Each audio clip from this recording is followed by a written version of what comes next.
ઘણા સમયથી આપ જોઈ રહ્યા છો કે બીએલઓ ખૂબ પ્રેશરમાં કામ કરી રહ્યા છે.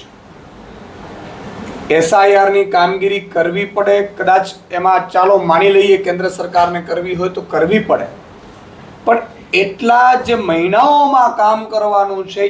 એક જ મહિનામાં કામ કરવાનું જ્યારે પ્રેશર વધે ત્યારે સ્વાભાવિકપણે અને એમાંય પાછી નોકરીમાંથી કાઢી નાખવાની ને ધરપકડ માટેની જે ભાજપે ચાલ કરી, એનાથી જે બીએલઓ તરીકે જે ફરજ બજાવે છે જે કર્મચારીઓ, ખાસ કરીને શિક્ષકો, કે જેમના પરિવારના અને એમના પોતાના મતથી નરેન્દ્ર મોદી ચૂંટાયા અને એ જ નરેન્દ્ર મોદીના એસઆઈઆરના જે કેમ્પેનના કારણે એમનો આજે જીવ જઈ રહ્યું છે. આ ખૂબ જ દુઃખદ ઘટના છે.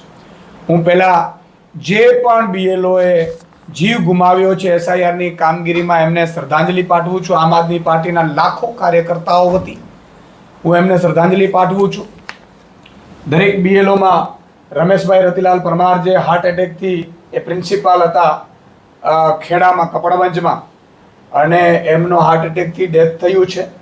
અરવિંદભાઈ વાઢેર જે ટીચર છે કોડીનાર ગીર સોમનાથમાં શિક્ષક, એમણે તો આપઘાત કરી લીધું, સુસાઇડ નોટ લખીને આપઘાત કરી લીધું.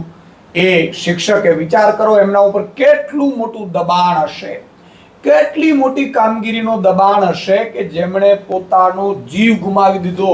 એમણે કેટલાય બાળકોને ભણાવ્યા હશે, કેટલાને મોટા બનાવ્યા હશે અને કેટલાને મોટા બનાવવાના સપના સેવીને શિક્ષક બેઠો હશે. પણ નરેન્દ્રભાઈએ જ્યારે એસઆઈઆરનો જે જીદ કરી તો એ જ પરિવારના મતથી ચૂંટાયેલ ભાજપ અને નરેન્દ્રભાઈએ આ શિક્ષકો ઉપર એટલો કામનો પ્રેશર આપ્યું જેના કારણે આજે શિક્ષકે આપઘાત કરી લીધું. એમના આત્માને પણ ભગવાન શાંતિ આપે.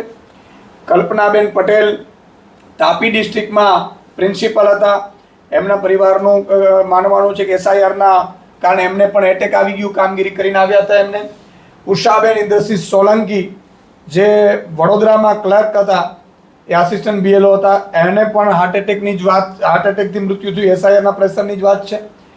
દિનકર સિંગોડાવાલા જે સુરતમાં હતા, આસિસ્ટન્ટ ટીચર હતા, એમને પણ એસઆઈઆરના પ્રેશરમાં એમનું પણ મોત થયું છે.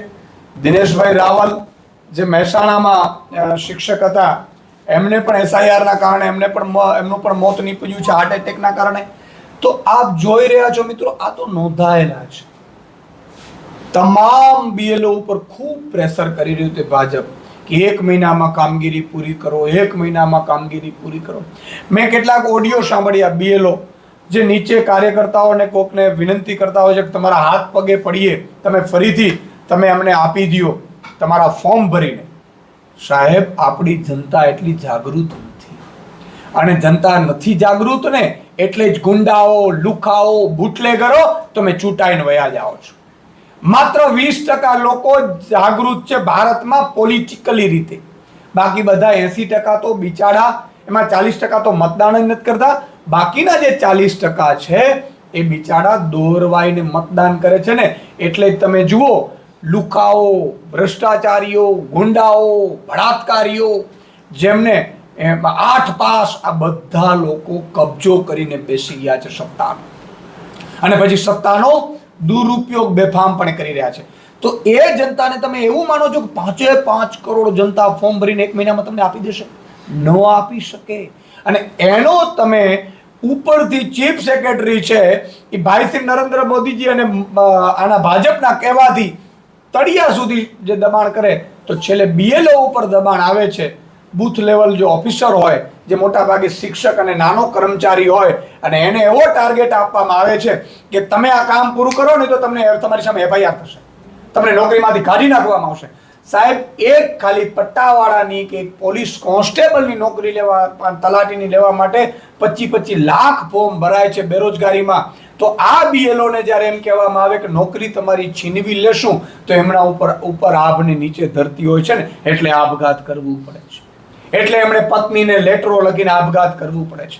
પણ મિત્રો, અમે બધી જનતાને કહેવા માંગીએ છીએ કે આમ આદમી પાર્ટી તો સામાન્ય પાર્ટી છે. અમે સાવ સામાન્ય પરિવારમાંથી આવીએ છીએ, બીજું કાંઈ કરી નથી શકતા, પણ તમારા દુઃખમાં અમે સહભાગી બની શકીએ છીએ. તમે જે લડત ચલાવો છો એમાં અમે સહભાગી બની શકીએ એમ છીએ. બીજું, આ તો નરેન્દ્ર મોદીજીએ નિર્ણય લીધેલો છે, કેન્દ્ર સરકારે નિર્ણય લીધો છે. અમારી પાસે એવી કોઈ સત્તા નથી કે અમે આને અટકાવી શકીએ. માની લો કે અહીંયા આપણી સરકાર હોત રાજ્યની, તો કદાચ આપણે એને સમય પણ વધારી દેત અને તમારે સહુલિયતવાળું કરી દેત, પણ એ પણ નથી અમારી પાસે. તો અમે નક્કી કર્યું છે, માનનીય અરવિંદ કેજરીવાલજીને અમારી પ્રદેશના નેતૃત્વએ મિટિંગ કરી વાયા વિડીયો કોલિંગ, અને અમે નક્કી કર્યું છે કે બીએલઓ જે પ્રેશરમાં કામ કરી રહ્યા છે ને આમ આદમી પાર્ટી છે એ એના કામમાં મદદરૂપ થશે. કારણ કે સ્વાભાવિક છે કે અમે કામગીરી અમે અમારી પાસે કંઈ પાવર જ નથી કે અમે ઓર્ડર કરી શકીએ. કારણ કે બધી પ્રજા જે બીએલઓ જે આપઘાત કરે છે એમના પરિવારે પણ નરેન્દ્ર મોદીને જોઈને ભાજપને મત આપી દીધા. એવા લોકોને ચૂંટી દીધા જેના રાવણ જેવા હૃદયો છે, આત્માઓ રાવણ જેવી છે, જેને પ્રજાની પીડાની કોઈ પડી નથી, કર્મચારીઓની પીડાની કોઈ પડી નથી. ત્યારે તમામ બીએલઓને કહેવા માંગુ છું કે તમારે ચિંતા કરવાની જરૂર નથી, તમે કોઈ એવું પગલું ન ભરો. આમ આદમી પાર્ટીનો એક એક કાર્યકર્તા તમારી સાથે છે. અમે આ એક નંબર જાહેર કરીએ છીએ, જે નંબર ઉપર બીએલઓ હેલ્પલાઇન નંબર છે. આ નંબર ઉપર તમે જેટલું પણ કામનું પ્રેશર હોય તમે આ નંબર ડાયલ કરજો. અમારી સેન્ટ્રલી ટીમ તમને અમારા વ્યક્તિઓ એલોટ કરી દેશું અમે, અને તમારા કામમાં અમે મદદ કરી શકીશું. મિત્રો, અમે આમ આદમી છીએ, સામાન્ય જનતા છીએ, અમે કોઈ મુખ્યમંત્રીના દીકરા નથી, અને એટલા માટે જ અમે તમારી પીડા સમજીએ છીએ. અમને તમારી આંસુ અમને ખબર છે, પણ કોઈ એવું આપઘાતનું પગલું ન ભરતા, કોઈ એવા પ્રેશરમાં ન આવતા. તમને જેટલું પણ પ્રેશર લાગે, હું બીએલઓને તમામને કહું છું કે હજારોની સંખ્યામાં અમે એક ટીમ બનાવી છે. અમે 20,000 BLA2 ની ટીમ બનાવી છે, જે તમારા સાથે આવશે, તમને મદદ કરશે, તમારા જે પણ કામો હશે એ તમને એ ફોર્મ ભરીને પણ કરાવડાવી દેશે. પણ તમે કોઈ આવું પગલું ન ભરતા, કારણ કે તમારા ઉપર તમારું પરિવાર નભી રહ્યું છે, તમારા ઉપર તમારા દીકરા દીકરીઓ નભી રહ્યા છે, તમારા ઉપર તમારી એક બુઢી માં હશે, બાપ હશે, પત્ની હશે, એ નભી રહ્યા છે. અને રાવણ જેવી ભાજપ ક્યારે માનવાની નથી. એને તો ચૂંટણી લડવી, ચૂંટણી જીતવી, પૈસાથી ચૂંટણી જીતવી અને ઉદ્યોગપતિઓના રૂપિયાથી ચૂંટણી જીતી અને આખું ગુજરાત વહેંચી નાખવા બેઠી છે. મિત્રો, પણ અમે સામાન્ય લોકો લડવા આવ્યા છીએ, અને એ લડતમાં ક્યાંય પણ ખામી રહી જાય તો અમારું પણ ધ્યાન દોરજો. અને એટલા માટે નક્કી કર્યું છે કે બીએલઓએ આવું કોઈ પ્રેશર લેવાની જરૂર નથી. અમારા કાર્યકર્તાઓ 20,000 કાર્યકર્તાઓનું લિસ્ટ બનાવ્યું છે. જે જિલ્લા તાલુકામાં તમે કહેશો, જે બૂથમાં કહેશો, અમારો માણસ ત્યાં આવી અને તમને મદદ કરશે. આટલું અમે કરી શકીએ છીએ. અને દરેક બીએલઓના, સરકારી કર્મચારીઓના, જે લોકો જ્ઞાન સહાયકોને ભરતી કરીને જે પેપર ફોઈડો છે, જ્ઞાન સહાયકોની ભરતી નથી, વિદ્યા સહાયકોની ભરતી નથી કરતા, જ્ઞાન સહાયકના નામે ચડાવે છે, આ બધા પરિવારોને મારે હાથ જોડીને વિનંતી કરવી છે. જે ખેડૂતોને લાઠીચાર્જ કરી છે, બધાને હાથ જોડીને વિનંતી કરવી છે કે મહેરબાની કરીને હવે ભાજપને મત ન આપતા તમે, નહીં તો તમારા પરિવારનો જીવ ભાજપ લઈ લેશે. અમે બીજું નહીં કરી શકીએ કાંઈ. અત્યારે પણ અમે માત્ર મદદ જ કરી શકીએ છીએ. જો આમ આદમી પાર્ટીની સરકાર હોત તો એક પણ બીએલઓ નો જીવ ન જાત, એક પણ બીએલઓ ઉપર પ્રેશર ન આવત. અમે કામની વહેંચણી એવી રીતે કરી દેત, સમય વધારી દેત. પણ મિત્રો, તમે નથી સાથ આપ્યો ને તમે ભૂલ એક કરી ગયા, જે નરેન્દ્ર મોદીજીના નામ ઉપર કર્યું. પણ નરેન્દ્ર મોદીજી પણ અત્યારે તમારી મારી સામે જોતા નથી.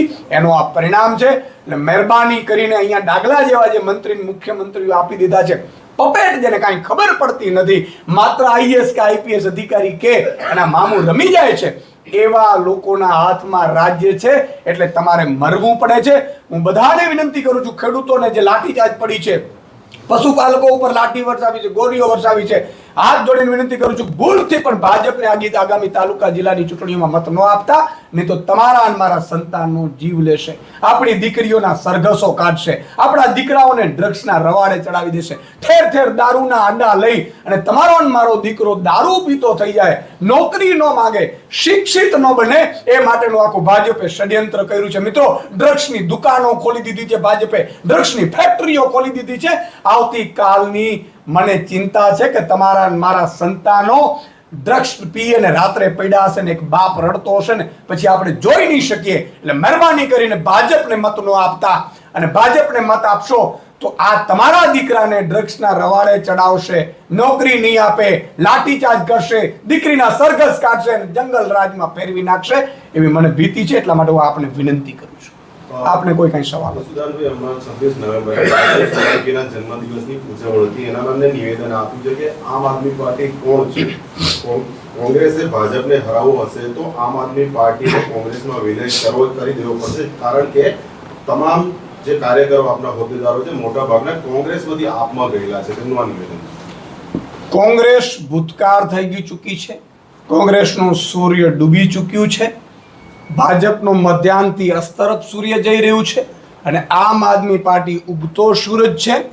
એટલે મહેરબાની કરી અને આમ આદમી પાર્ટીને જેટલા લોકોએ અમે જેના ઉપર ભરોસો મૂક્યો તો દેશ બચાવવા, અમે ગઠબંધન કર્યું હતું 2024ની ચૂંટણીમાં દેશ હિત માટે, એ જ કોંગ્રેસ ભાજપના કહેવાથી એ જ કોંગ્રેસે વિસાવદરમાં ઉમેદવાર ઊભો રાખી અમારા તમામ કાર્યકર્તાઓ સાથે વિશ્વાસઘાત કર્યું છે, અમારા સૈનિકો સાથે વિશ્વાસઘાત કર્યું છે, અમારે જે જનતાની ઉમ્મીદ છે ભાજપને હરાવવાની એની સાથે વિશ્વાસઘાત કર્યું છે.